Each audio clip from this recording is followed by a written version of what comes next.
Fancy seeing you here. It's me, Kelsey, from You've Been Pop Cultured. Today, I am excited to share with you the Universal Studio Tour at Universal Studios Hollywood. That is an absolute must visit for film and television show lovers alike. Please note that this POV will have moments of silence because projects were in production at the time of filming. But now, let's dive into some history. The first inception of a studio tour began in 1915 during the silent film era, where guests paid a whopping 25 cents to sit on outdoor bleachers to watch and react to the actors and actresses being filmed in upcoming films.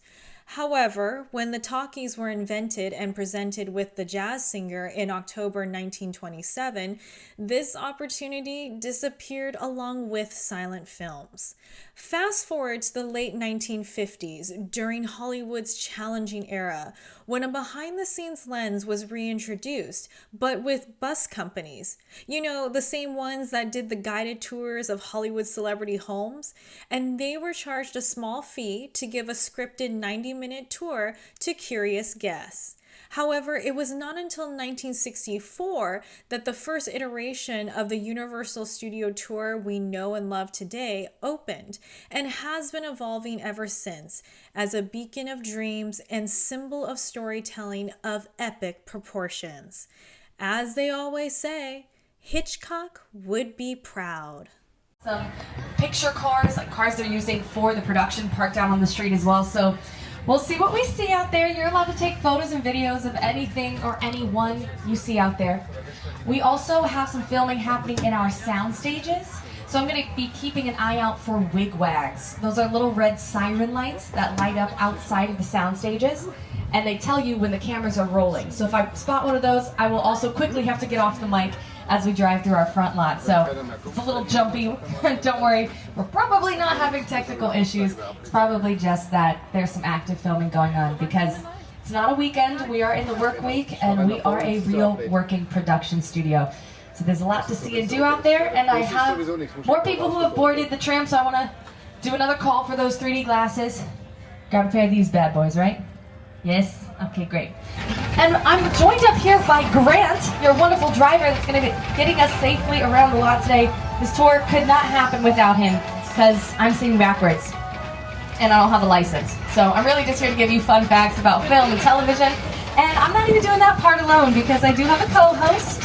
He is my dear personal friend, but you may know him as the host of a little show called The Tonight Show. It's Jimmy Fallon. Oh, hey there! You made it! Welcome to the Universal Studio Tour. I'm Jimmy Fallon. I'll be making sure that you get through this experience in one piece. You've got the very best guide. Olivia. And the greatest driver. Grant. They're the best. I love them. Even though Olivia. owes me $5. What? I know you guys are excited to get on the tour, but first, a few safety rules. I don't owe anyone any money, but I do have some safety rules. So first, if you need guest assistance or have a medical emergency, or if you drop something of value off the side of the tram, or if you have any sound or video issues, reach up and grab the red emergency cord that runs along the center of the ceiling of the tram, and I'll be back to assist you as soon as it's safe to do so. Otherwise, during the entire tour, please remain seated, keeping your arms and legs inside the vehicle at all times. The studio is private property, and if at any time during the tour you drop your phone or just can't wait to use the restroom, pull the cord and remain seated. And please, no smoking of any kind during the tour. And be prepared. Our tour today features loud noises, fire effects, and many water effects, so you may get wet. There are also sudden tram movements during the tour, so secure your personal belongings and hold on. And finally, for your safety and the safety of those around you, please do not use selfie sticks while you're on board the tram. Thank you. Now we will be leaving the theme park behind to head into the production studio, but there's a little bit of theme park over to the left I want to talk about. This is construction for Fast and Furious Hollywood Drift. This is our new roller coaster that's going to open next spring, and we are super excited about it. It is by far our biggest roller coaster we're going to have in this park, so very exciting. But forget about the theme park. We're moving into the studio, and our first side of the tour is over to your right. This is Fire Station 51. This is not a film set. This is a real fire station that services all of us here at Universal City. Yes, Universal Studios exists within a legally recognized city called Universal City. We have our own zip code, we have our own fire station, we have our own medical services, we have our own sheriff's station over at City Walk, and we have our own postal services as well. So we are an entire city dedicated to movie making and TV filming and commercial making and music video filming. We do a little bit of everything. And a lot of our production work happens in our sound stages in the front lot. In fact, 80 to 90% of all filming takes place inside of sound stages. And we have one of our oldest sound stages over to the left, that's Soundstage 12. It's been home to a lot of incredible productions, and these are a few examples.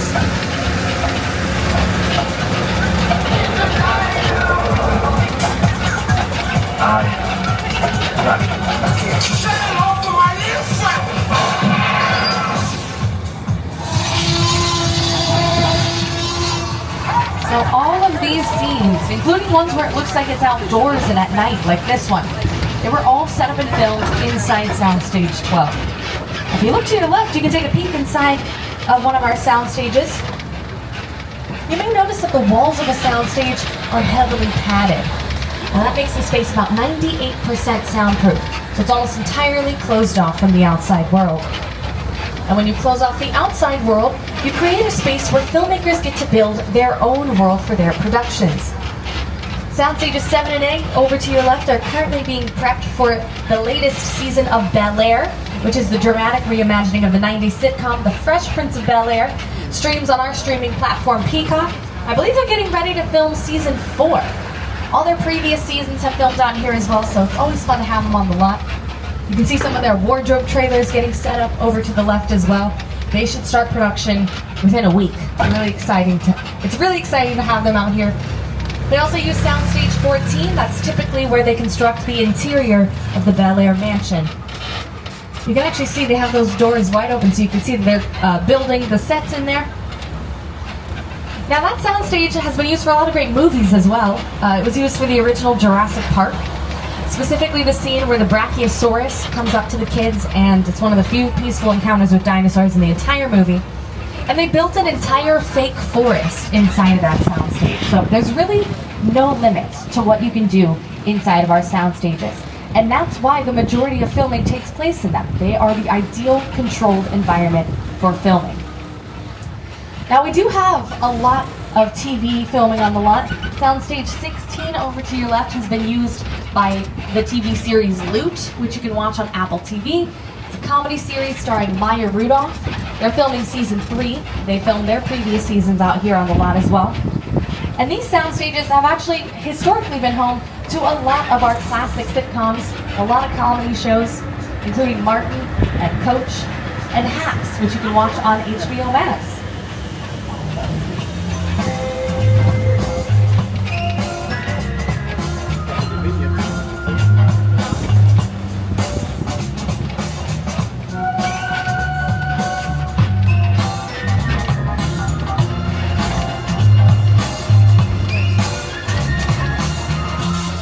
I have another comedic show represented over to the left with our Ted statue. Yes, Ted has movies, but we also filmed a Ted prequel TV series on our lot. We filmed 2 seasons of it. You can find it on Peacock. So we're filming a lot of TV these days, but no matter what kind of project you're making, whether it's film or television, it's going to require a pre-production phase. That's when all that planning and producing happens before the cameras start rolling. And a lot of that work happens in these production bungalows to your left. These are offices for different writers, producers, production companies, people like Kevin Williamson, the creator of the Scream franchise, or Amy Pascal of Pascal Pictures, who's a producer on all of Tom Holland's Spider-Man films for Marvel. You can also see Mark Platt Productions. He's got the Wicked logo outside of his office because Mark Platt was a producer on Wicked, starring Ariana Grande and Cynthia Erivo. They're currently working on Wicked for Good. And Office 5195 with that painted silhouette there currently belongs to the De Laurentiis Company. That silhouette is of famous director Alfred Hitchcock, known for films like Psycho, Vertigo, and The Birds, because that used to be his personal office. So we've had and continue to have a lot of really exciting people and projects working here on the lot. Now, another one of the current projects that's filming out here, over in the sound stages to your left, is St. Denis Medical. This is a new workplace comedy series. Season 1 is streaming on Peacock. Season 2 is currently in production. You can see their poster there. The show stars Wendy McClendon-Covey, who you may recognize from Reno 911 and Bridesmaids. It's got David Allen Greer from In Living Color, Allison Tolman from Why Women Kill. And if you're a fan of those mockumentary-style comedy shows like The Office or Parks and Recreation, I highly recommend it. Now, they film in that soundstage, but they also partially film out here on the backlot in our Metropolitan sets. You're going to see coming up on your right an emergency room entrance that was constructed for St. Denis Medical. You can also see Brownstone Street, that little row of brownstone apartments, which you may recognize from any of these productions.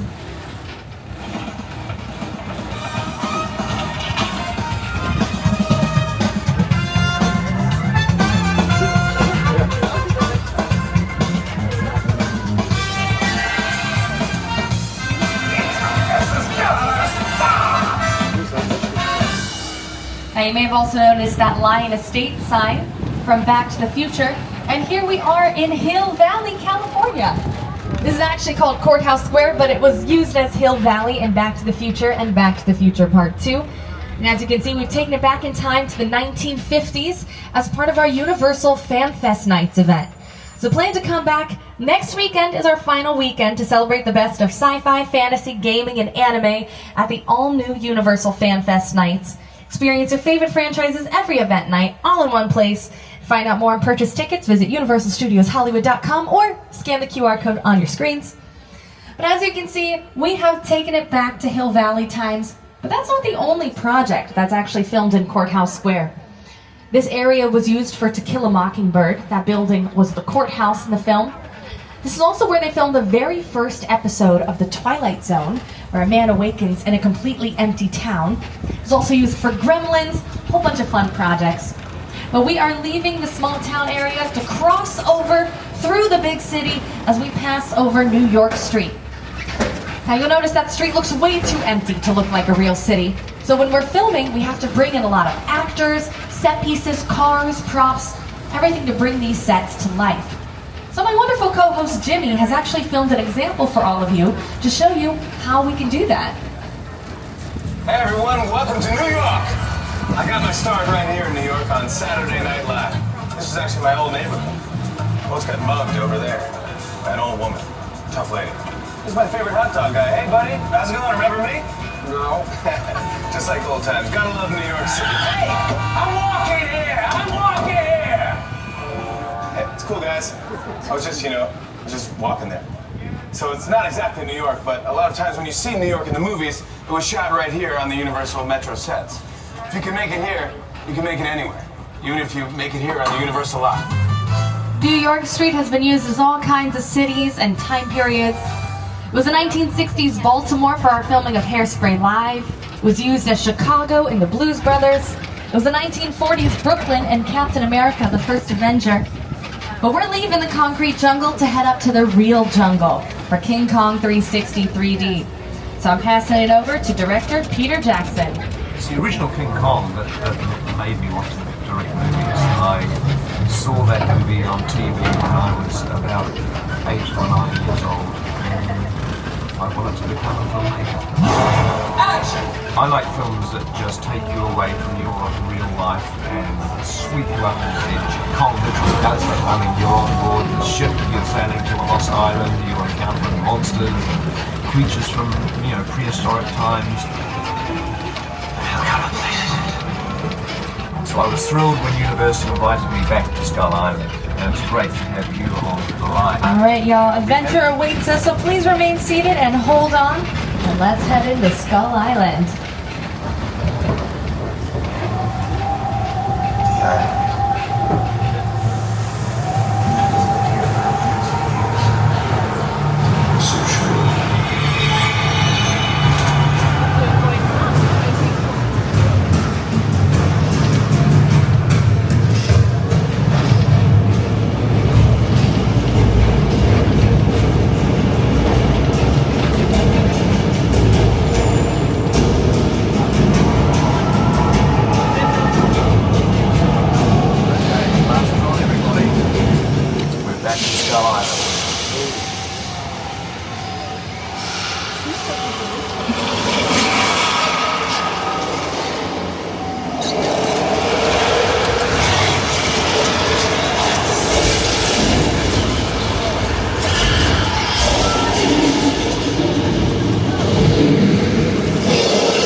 King Kong 363D.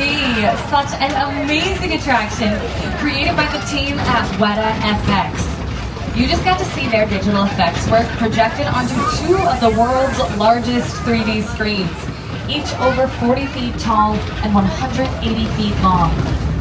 They designed the attraction alongside director Peter Jackson, and they have 7 Academy Awards. Their most recent win for their work on Avatar: The Way of Water. They also worked on the original Avatar, several Marvel projects, The Lord of the Rings, The Hobbit, The Rise of the Planet of the Apes, The Batman, The Last of Us TV series, and a Minecraft movie. With a project like the studio tour, the audience is in the middle of the environment. They're looking in all directions, there's creatures coming at them, they're seeing Kong from this side and T-Rexes from the other side. Working on a movie, we always know where the people are looking. They're looking straight ahead, they're looking at the shot that we're working on. Here you have to take into account that people are looking in all directions. Also, one of the things about this ride, unlike the movies that we're used to working on, there's no cuts because it's one giant shot. This tram that's driving along through Skull Island is where the camera's from. This ring represents where the screen is 10 meters away. We're really creating about 50 minutes of a feature film. That amount of visual information, that number of pixels, and presenting them to the audience, it's a hell of a ride.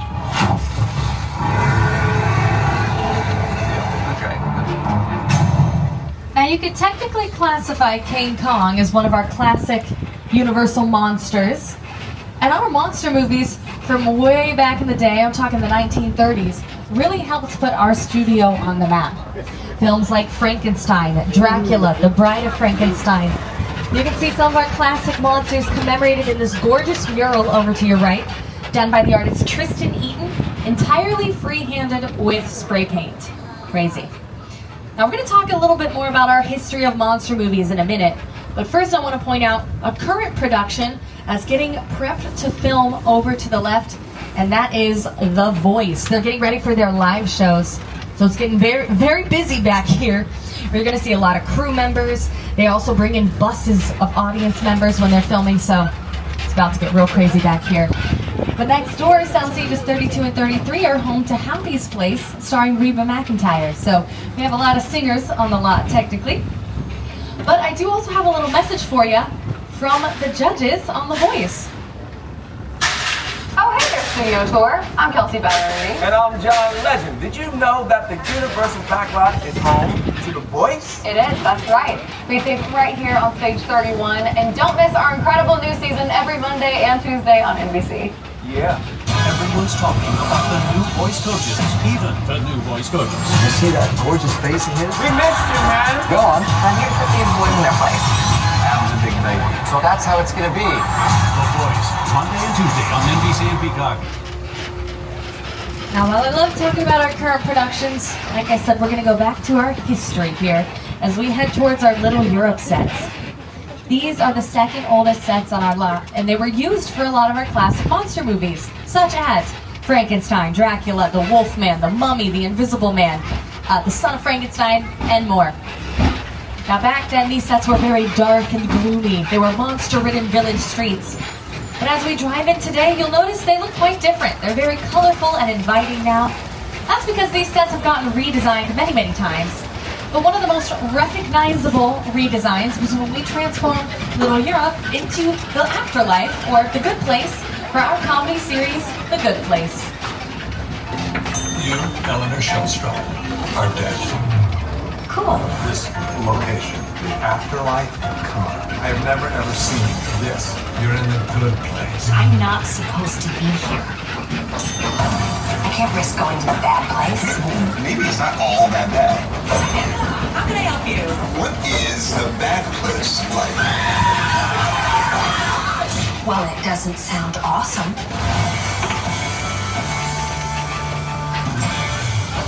Fans of The Good Place may recognize this railway station over to the left. And to your right, this area is called the Court of Miracles. It was used as a town square in the Hunchback of Notre Dame. And again, it used to look very different.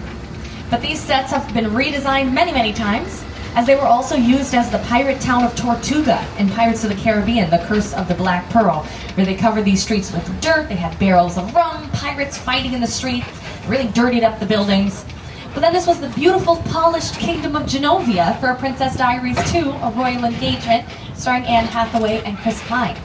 There were also the streets of Paris in the 2011 reboot of The Muppets, where we had a scene with Kermit and Miss Piggy out there. So Little Europe has seen a little bit of everything.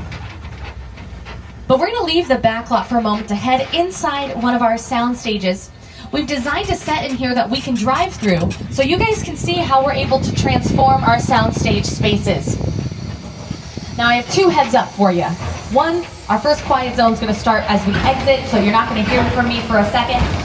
And two, this isn't just a soundstage tour, it is also a practical effects demonstration. So be sure to stay seated, hold on to your stuff, supervise your children, keep your limbs inside the tram, and take a look around.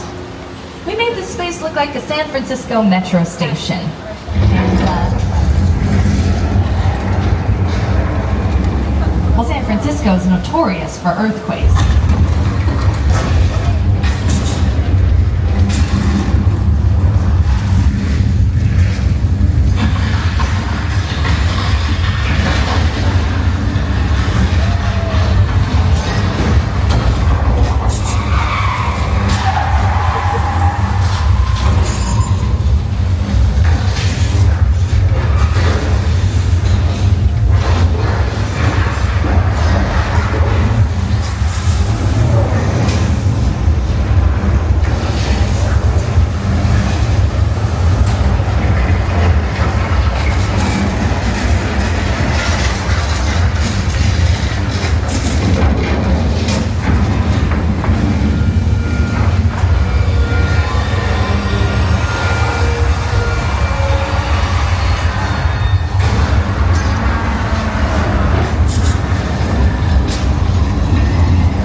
Alright, thanks for your cooperation on that first quiet zone. We were just getting a little too close to that filming of the Burbs. I can speak for a little pocket now, but then we're going to drive right past it, so we're going to have another quiet zone. But I mentioned that earthquake was a practical effects demonstration. And practical effects is just the term for any sort of special effect that we use on set. So that could be fire effects, water effects, special effects makeup, or weather effects, which we're going to demonstrate here in our old Mexico sets. Now this is a very high-tech system called sprinklers. We put sprinklers on top of buildings and we turn them on. Gravity brings the water down in a natural pattern and it creates a very convincing rain effect. You can add in some thunder and lightning too. If you want to ramp it up to more of a storm, you could also lighten it up into more of a drizzle if that's what you were looking for. But today, we want to take it up a notch.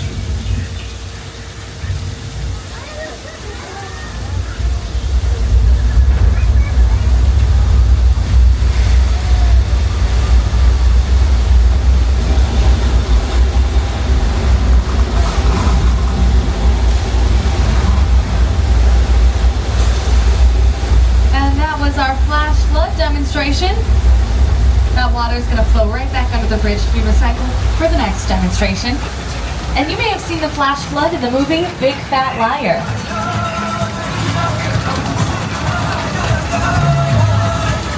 You cannot run the wall, kid! Yeah, we'll see about that. Hang on, buddy, folks!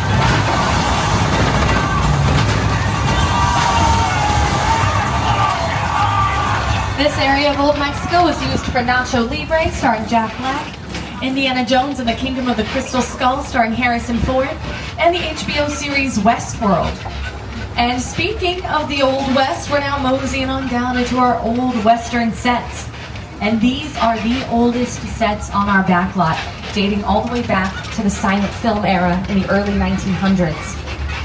We call this area 6 Points because back in the day, we used to have 6 individual streets you could film on, and each one looked like a complete town, like the street we're on now. And during the silent film days, we used to be able to have a different production filming on each street. So up to 6 things filming simultaneously, because it didn't matter if you could hear the commotion of the production next door, you were all making silent films. You weren't going to hear anything in the final project.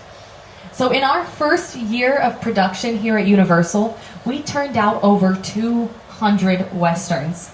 Now keep in mind, films were only about 10 minutes back then. Silent films were way shorter than the feature-length films we see today. But either way, it's very impressive. And these are our most credited sets on the lot. Now I've got to be quiet again, but I'm going to show you a little montage of some of the classic Hollywood Western stars we got to work with throughout the years.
All right, we made it through our quiet zone. Thanks for your cooperation back there. We made it past the suburbs where we saw it was very busy down there. And we're headed on up past the Bates Motel from Alfred Hitchcock's Psycho.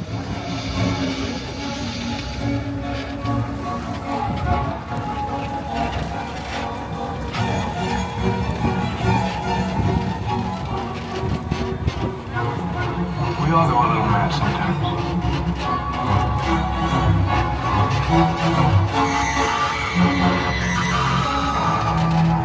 Now we're passing by the Psycho house over to your left, and if you look in the second story window, you might see Mother in her rocking chair, looking very creepy. And the Psycho house is the only completely standing house you're gonna see for a moment as we head into our War of the Worlds crash site sets. And these sets are amazing. Yes, that is a real 747 crashed around us. This movie was directed by Steven Spielberg. It starred Tom Cruise and a young Dakota Fanning. So here to tell you a bit about the making of the film is Steven Spielberg himself and his production designer, Rick Carter.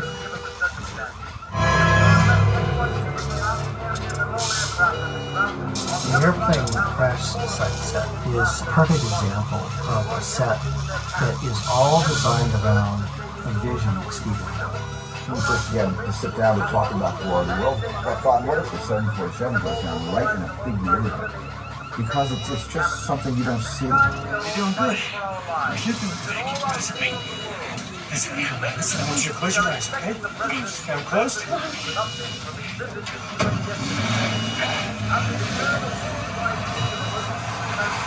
Bobby, get in. Get in. And from one alien invasion to the next, we're leaving War of the Worlds to head towards Jupiter's Claim from Jordan Peele's sci-fi thriller Nope, starring Daniel Kaluuya, Keke Palmer, and Stephen Young. And here to take you through these sets is the Academy Award-winning writer and director himself, Jordan Peele. Movie magic only happens when a team of collaborators, often in the hundreds, work together to take an impossible notion and bring it to life. This is Jupiter's Claim, a nostalgic, small-time Southern California amusement park owned by former child star Ricky Juke Park.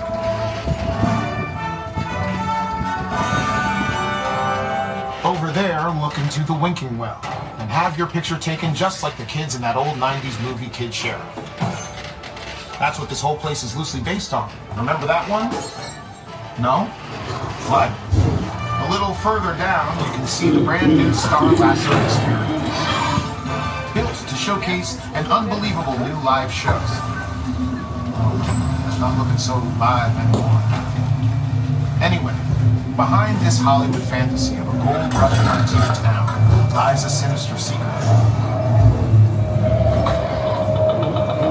It is smack dab in the center of the Brooklyn hotspot. What's a bad miracle?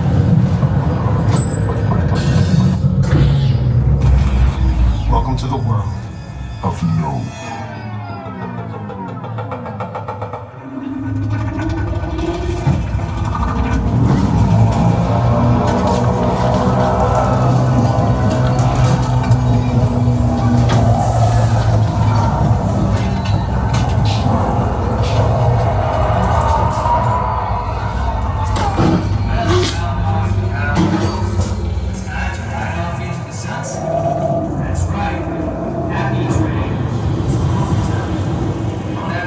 Jordan Peele was also the writer and director of the films Get Out and Us. But before he was known for his horror films, he was known for his comedy, as he was part of the comedic duo Key and Peele with Keegan-Michael Key and Jordan Peele. And they actually filmed many of their sketches on our lot, including one called Boarding a Plane Shouldn't Be This Hard over in our War of the Worlds sets.